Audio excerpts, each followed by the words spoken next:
unhlaka usuyabhema, uyaphuza, ubhanka namaklasi esikolweni. Yeah. Uma ngikhuluma ngiphuza but angikhulumi ngento yokuthi umuntu ahlala aphuze. Ngikhuluma ukuthi weekend ne-weekend nje Uhlezi ayimposi. edakiwe. Uhlezi edakiwe. Uma ngadakwa ngunhlaka qhunyiwe.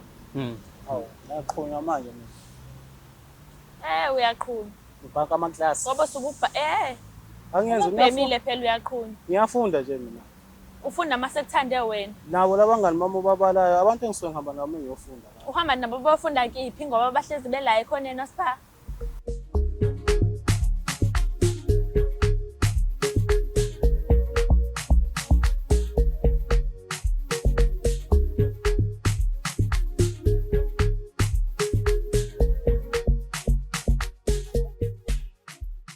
Ladies and gentlemen, manene namanenekazi, sanibonani noma ngabe kuphi la ubukela khona ishow yakho silungisa umjolo right here on a favorite channel Umjolo Show. Igama lami ngingudlala Matifana and I am the next big thing in KZN. Usuyazi ke manje ukuthi meko nje wasibona ku screen sakho sesikhona solungisa indaba eziningi ezithinta umjolo eminingi yahlukahlukene la eNingizimu Afrika. Mhlambe nawe kunenkinga ezithinta umjolo, ungasimela njengamanje to umjoloshow@gmail.com. That is umjoloshow@gmail.com. Siqala ngomkhuleko amakhanda abheke phansi sisho sonke ngazilinye. uNkulunkulu kaMatifana sihawukele. Mesenze njalo izinto zethu ziyokhanya zibe mhlophe nesikhathi umjolo. Asibangene sibone ukuthi silungisa indaba ezikanjani namhlanje. Sanibona babukela emakhaya, igama nguMbali wakwaNdamase. Ngibhalele kulolu hlelo namhlanje ngoba ngifuna ninisize ngomuntu wami kunenkinga esinayo. Siphinde sikubingelele mukelo wohlelo silungisa umjolo sesikhona. Kodwa uyazi before singene nje kuhlelo lethu sike siqale ngokukukhumbuza ukuthi this show is proudly sponsored by EasyBet. Ungakwazi ukuthi uregister uphinde ubethe uze ngawa promo code umjolo, that is UMJOLO. Uyazi ke mase sihleli kanje sesisolungisa indaba eziningi ezihlukahlukene ezithinta umjolo lapha eNingizimu Afrika. Eceleni kwami khona uBafesi naye sokhuluma naye sazi kabanzi ukuthi ungubani wakabani ungane ezitholela ohlelweni namhlanje. Sibheke nje nezindaba ezithinta umjolo wakhe. Mfowethu, Bafu. uyaphila mntaka baba? Ngiyaphila njalo. Ngiyaphila. uMatifana lo khuluma nawe ubaleni naye. Igama ngihlakaniphe Dube mina. Hlakaniphe. Uyaphila mfowethu? Ngiyaphila. Inhlekuzini. Angibiza kanjalo. Mfowethu ulapha namhlanje ngoba kunentokazi igama layo ithi ingumbali yakwaNdamase Sibongo. Ithi nje ifuna nihlale phansi nikhulume. Uyamazi lowo muntu, umazi kanjani? uMbali Ndamase umuntu engithandana naye. Umuntu othandana naye. Sesithandane nje iminyaka mhlawumbe ezala ku 3 years. 3. Seniphushile mfowethu. Nihlangana kanjani noMbali? Sahlangana sofunda la eThekwini. eThekwini. Wazitholela intombi. Ngasitholela intombi. Yabambelela ke nayo kuwena ke manje ayisakudedeli nawe usayidedeli ke manje. Ya, Kanjani mhlawumbe i-relationship yenu kulesikhathi nje nindawonye? Uyibona ihamba kanjani? Hayi besahamba kahle. Sithandana nje kahle yonke into i-right. Bengakaboni lutho olubi. Okay. So uma nje mfethu ungangichazela mhlawumbe ngepersonality yakho mama, ungamchaza njengomuntu onjani? Ipersonality nje. Umuntu wesifazane onjani? Umuntu wesifazane o-right kumina. Ya, lento nje engiyifunayo ilento akayiyona, yanakekelana. And umuntu onomoya ophansi. Ukukhathalela. Okay. Umuntu o-right. Uma kwenzeka mhlawumbe niba nezinkinga ke bafowethu kwi-relationship yenu nimisa kanjani? Ngabe mhlawumbe njalo into ejwayelekile ukuthi each and every time you guys are facing inkinga ni-add omunye umuntu phakathi kwenu noma niyakwazi nje ukuthi niyihlalele niyilungisele inkinga zenu nobabili? Imvamisa besinokuyilungisa mesibabili. Bengakaze kube khona umuntu ongenayo phakathi. Okusho ukuthi uyaqala nje ukuzibona kungena omunye umuntu phakathi kwenu and uyayibuza ukuthi engabe ufuna ukuthini kumama? Nami sengifuna ukuzwa lokho ngiyaqala ukwenza. But ngokwakho wena nje esekhaya ubona yonke into ihamba kahle, yonke into i-right phakathi kwenu? Mese ebize abantu kanje angiboni ngazi ukuthi yonke into ihamba kuba into engajwayeleli kwenzeka. Sure. Mhlambe khona into engamphethe kahle engayazi. Kodwa nabantu vele abanako ukuhlala phansi bakhulume ngeinkinga uma zikhona. Ya, sinako ukuhlala phansi sikhulume mesisibabili. Okay. Bengavamiseli ukuthi kungena umuntu wesithathu. Alright. Uready kodwa ukuthi umuzi ufuna ukuthini kwena? Hayi sengijahile impela ukuthi. Usujahile. Ufuna ukuthini? Hayi ke hlala la ukhona mfethu ungayindawo Uyaziwa ke mbukeli iqhawe la li-ready ukuthi lizwe ukuthi umama ufuna ukuthini. Nami-ke futhi ngi-ready ukuthi ngizwe ukuthi ngabe siyalungisa kuphi namhlanje, and also nawe u-ready. Kanti kwayena kumama u-ready ukuthi eze la azokhuluma nathi. Ungayindawo uma usibona siqhaqhazela yabanda la sikhona, nisixolele bakithi, siyawaziwela amakhaza. So mengabe nje sobona nje kusheka sobe kusho ukuthi sesiyazwela, kodwa-ke isho izoqhubeka. Sawulanda umama simbeke la, then mengabe sibona sizwe ukuthi indaba yakhe ihamba kanjani. Ungayindawo. Sanibona. Ngiyaphila njani? Siyajabula kakhulu sisi ukuthi usibize asongenelela la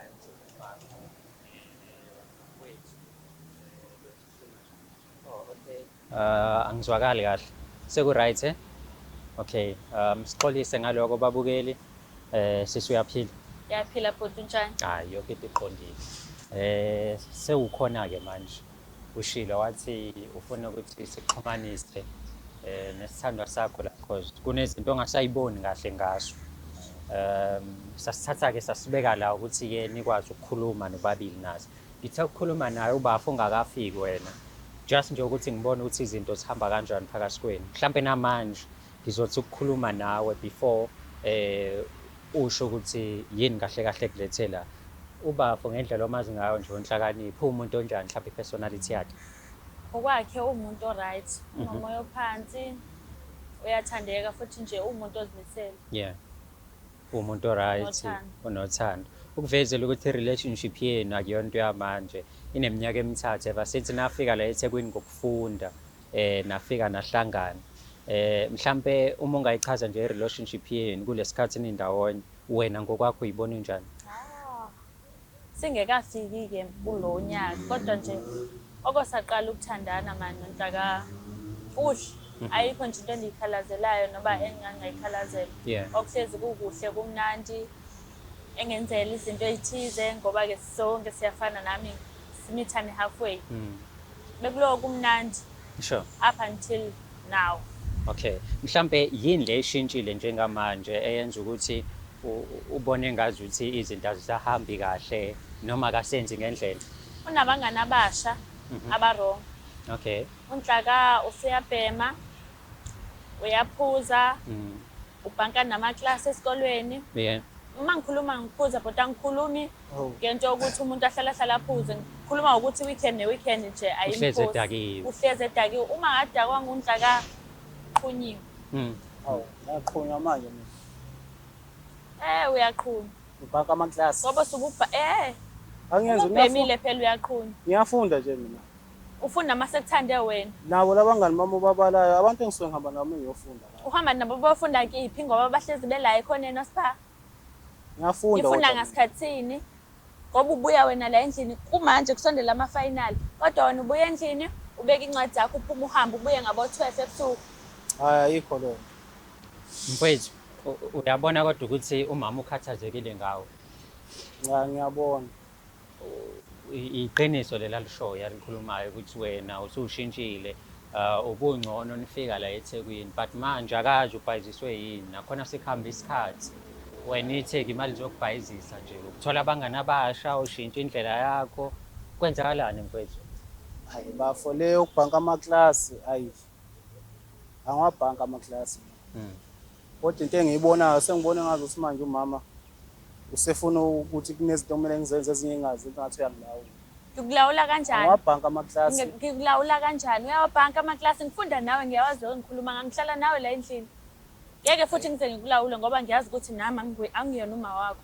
Yeah, uqinisile awusiyo uma wami vele. Kodwa Nhlaka ngifuna utshintshe ngoba nje izosixaka yonke lento. Ingakho ngize nabhalela la kuleli hlelo ngoba ngifuna basize ukuthi mina ngihlulekile nje ukukhuluma nawe. And mothi uyabheka lapho umama akafuni ukuthi alungise umjolo wakho naye. Umjolo wakho naye uhamba kahle, yonke into iqondile. Ufuna ukulungisa ifuture yakho, ubilento wasuka wena emakhaya kini, wathi uzoba yiyona la eThekwini. Uma ufika la eThekwini wabhayiziseka, so ushintshile manje awuseyona lento ade kwathi uyiyona. Abazali bakho bayazi bona ukuthi uyabhema wena. Bayazi ukuthi uyabhanga wena. Uphuzani umfowethu? Uyaphuza nje ngoba ungafika udakiwe kumanje.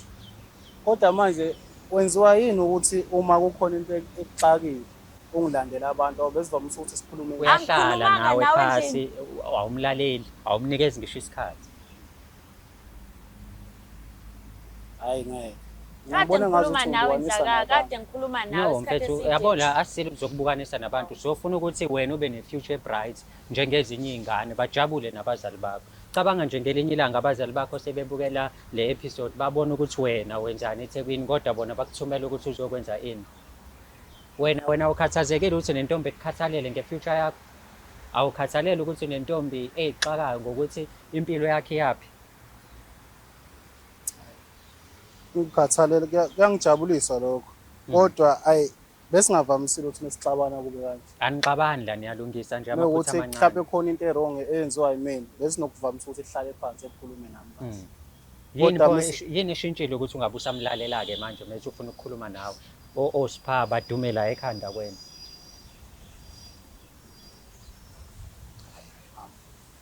mhlawumbe uthatha ngamawala kodwa phela naye Isasamawala Mhlawumbe uthatha ngamawala. awuyiboni into wrong. Awuziboni nje wena ushintshile. Ayikho nje apho ushintshe khona wena. Yimina othatha amawala.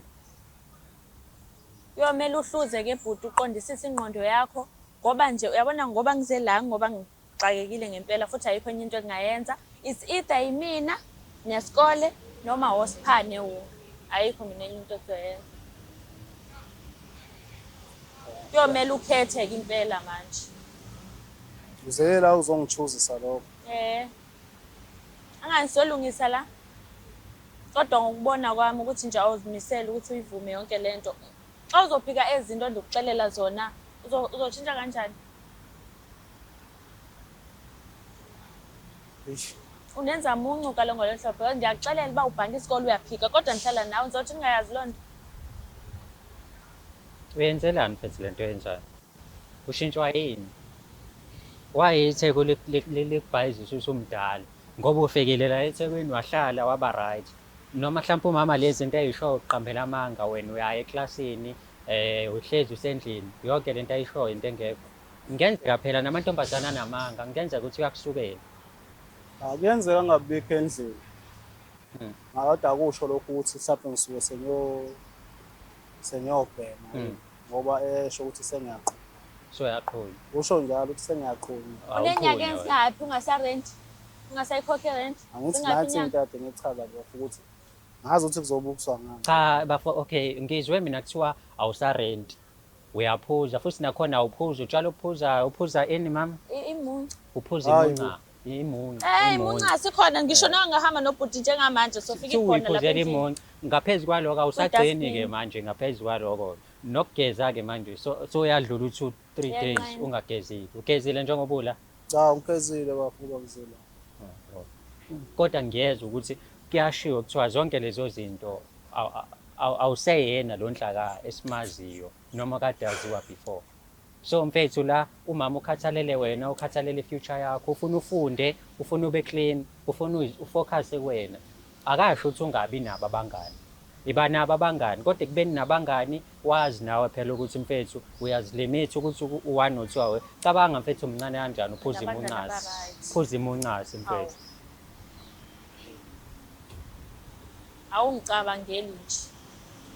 Awuyicabangeli ifuture yakho, awungicabangeli nami.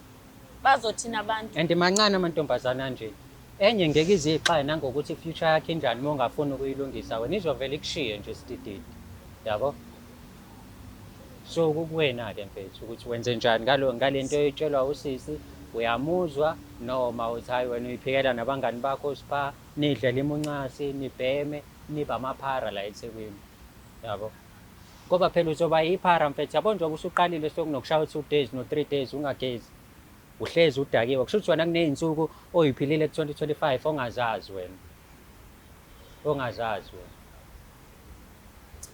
Ungayibuki lento ngokuthi ngikubukisa ngabantu, angisoze ngikubukise ngabantu uyazi ngizela ngoba ngikuthanda. Futhi ngifuna nje ukukuqoqa. I-choice yona benginayo yokuthi ngivesane ngikuchithele noma ngikushiye. Kodwa ngabona ukuthi kumele ngize lana bazama ukuthi basilungisele kodwa-ke masehlukeleka sesilana mangazi ukuthi ngikwenza njani. hayi bafo ngiyamuzwa lokho akakushoyo ngiyakuzwa phakakushoyo.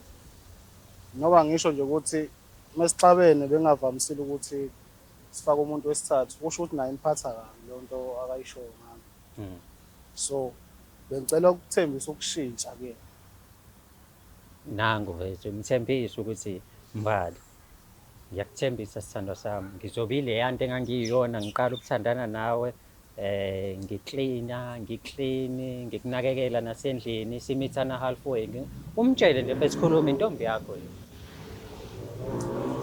Njengoba esho kubafu, ngicela ukuthembisa ukuthi lezi zinto ongayifuni ngami ngizozama ukuyiyeka. Abangani labo bashoyo ngizobayeka ngoba manje yona isemningi iminyaka sithandana ukuthi singazohlukana manje. Akulungile, sobona ngawe kodwa nje uma ngabe uyimisela ukushintsha nami ngizokubona. Wawungazimiselanga-ke kodwa ndiyakuzwa. Ngiyathembisa. Uzoshintsha ngempela mfethu noma wenzela amakhamera? Because asifuni wenzela amakhamera mfethu, ikusasa lakho leli, yabo? Hayi no, ngizoshintsha bafu, ngizoshintsha.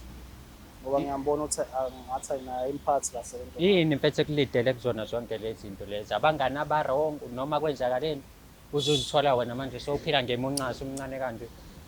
Ya, kuba yibona abangani. Sometimes uyabhaziseka nje lapho nalapho.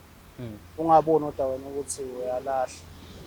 Kodwa yibona abangani abagcina baze bangifaka into enjengazo lezo. Dadewethu, so ubafo uzokwazi mhlambe nawe izindoda yakho ukuthi intombi yakho ukuthi umlekelele ekushintsheni kwakhe, mhlawumbe ube khona each and every time ekudinga. Bhuti ngizokwazi, bakhona uyayazi ngihlala ngimsupport. So ngizokwazi nabo. Uthando lwakhe lusasekhona futhi. Lusasekhona, ngeke lize liphele uthando lwakhe. Eyona nto benibona bizoliphelisa yiyo yona le. Wena bafo usayithanda intokazi. Umuntu wakho lo mfethu ukukhathalela. Ngiyamthanda impela kakhulu. Uyazi futhi nathi ngiyamthanda. Ile phutha nje lenzekile. Phutha amaphutha ayenzeka kodwa ngithembisa ukushintsha kuyena. Hayi. Uyathembisa ukushintsha sisi. Ngiyamthemba ngoba vele asikaze size sikhulume lento sibe serious. Mhlambe ubezitshela ukuthi ngiyadlala noma ubezitshela ukuthi mhlambe angiyinakayile yonke lento. Nanokuthi akakuniki vele isikhathi sakhe manje. Hleze kude. Kodwa ke manje ngoba sesize sazalana uzomnikeza yona leyo chance ukuthi ayiprove ngokwakhe. Bafo kulele kwena ke konke manje. Thina sikhona ukusikulekelele, modinga usizo uzositshela futhi nathi silekelele la singakwazi ukusikusize khona. Kodwa mfethu ukhumbule ukuthi unyaka wokugcina lo noma usazoqhubeka futhi? Unyaka wokugcina lo. Cabanga. Kumele ngaba nje it's your final year. Graduate this year. Kumele nje wenze into serious. Ube namaphupha lo muntu one-ambitions kodwa nje manje sekushintshile konke lo. Ungavumi mfethu. Ufundile wena uright, unekusasa eliqhakazekile, yenza into right. Yabo le ntombi le ize la ayizange ukuzolungisa umjolo, izolungisa nje ifuture yakho ukuthi ihambe kahle. Because umjolo wena ubu right all along, nempilo yena right all along, up until wena you decided ukuthi yazini mina ngifuna ukuphila impilo ebhedayo. So yilo nto ke affectile. So manje usethi akazolungisa lokho ukuze nikwazi ukuthi nibe right. Ezwakala. Uzoshintsha ngempela mfowethu. Ngizoshintsha baba. Ngizoshintsha. Hayi. Inkabi yami iyathembisa ukuthi izoshintsha. Umbali naye futhi uthi uzoba khona ayisupport ishintshe kwi-situation ekade isikuyona. Mntaka baba ngena la. Ube right mfowethu. Ngiyabonga mfowethu. Sisi wami. Ngiyabonga kakhulu. Ngiyabonga namfuthi.